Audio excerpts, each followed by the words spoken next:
I'm Nicole Johnson. This is my 1978 911 SC, and I used to do a bunch of off-road, rock crawling, monster trucks, King of the Hammers. Years ago, about 5 years ago, I started a YouTube channel, and now I just want to drive everything. And that led me to discovering air-cooled Porsches. I picked this up about 2 years ago. It wasn't running, and now I'm just fully obsessed. I think I'm a Porsche girl now. It wasn't running. We have since rebuilt the motor, rebuilt the gearbox.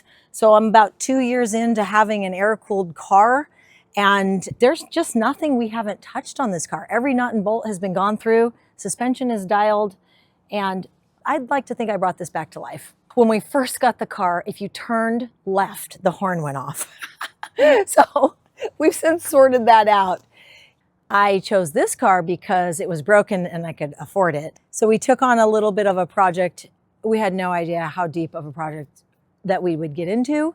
It was about 90% into a guy's rebuild, and he passed away. So when we got it, there were a bunch of weird things missing, nuts and bolts, but it wasn't so much of a project that we couldn't take it on. So I literally got this car because it was affordable and broken. So far, we have rebuilt the gearbox. I have new Bilstein shocks. I have all new brakes. I have, new rotors, new calipers. Bump steer we've had to address. As we lowered it, we got a little bump steer. We've addressed all of that. It's now a twin plug 3.2 liter. It started life as a 3 liter, and it would have had the CIS fuel injection. It now has carburetors, and through Pelican Parts, I was able to get all of the components for my rebuild, and it's now a little bit of a hot rod. We've done piston cylinders, rods, cams. We knife edged the crank, twin plug machining. We did a bunch of windage mods. We've pretty much done everything that you can do to this thing, and it rocks. It's pretty quick. My fondest memory of this car is probably taking it on road trips. We went out to North Carolina for Luft in October. I've been out to Monterey with bags, luggage on the roof. I think my fondest memory of this car is driving it. We've put over 20,000 miles on it in 2 years, and a bunch of that time it wasn't even running.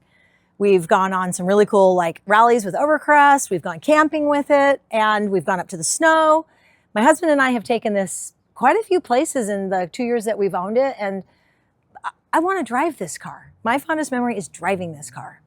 The roof rack. It's because I like shoes.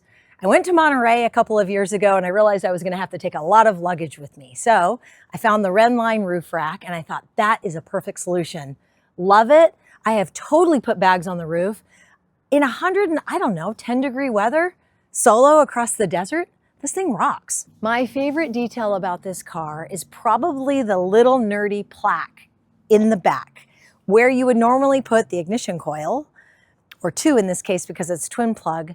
We didn't mount them there because they were a little bit of an eyesore. So we mounted a brass plaque, and it timestamps the rebuild, the mileage, the date that Frank and I did it, the compression ratio. It's 10.3 to 1, and the displacement 3.2 liter. So I think my favorite detail is that forever canonized on this car is the little rebuild plaque from me and Frank. This car is special for a lot of reasons. My husband and I built it ourselves. We were new to the Porsche scene. We had never taken on an air-cooled car. And for many years, Frank and I have worked in the garage together doing off-road stuff.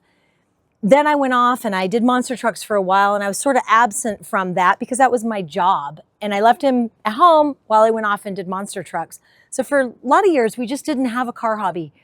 Getting a 911 is what brought us back into the garage together. And it's been awesome because we share the same hobby, and I can't do it without him. And likewise, he can't do it without me. When we rebuilt this motor, I ordered and sourced all of the parts. I had to research all kinds of things that he wasn't into doing, all that weird technical stuff. And without each other, there's no way we could build this car. This car is probably more than I expected because I didn't really want a project car. It wasn't running, but we thought, okay, pretty simple, pretty straightforward fuel system. We replaced the fuel lines, the fuel pump, the fuel filter. Ta-da, it runs. We did not know it was going to have broken head studs. We didn't know it was going to have bad synchros in the gearbox. We had no idea we're going to end up rebuilding all of those things. So it has been more time consuming than I thought. I guess if you're going to get into an air-cooled car, you can either buy a really sorted one for a lot of money or an unsorted one, and you have to put in some sweat equity to do all of that, or spend money and pay somebody.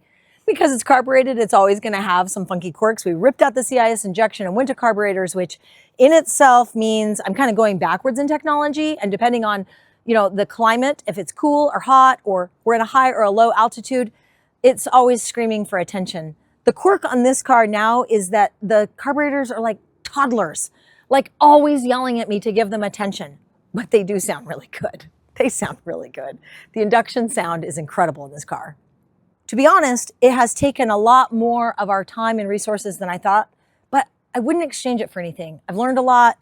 I've grown closer to my husband because of it. I've had more adventures because of it, and I appreciate it more.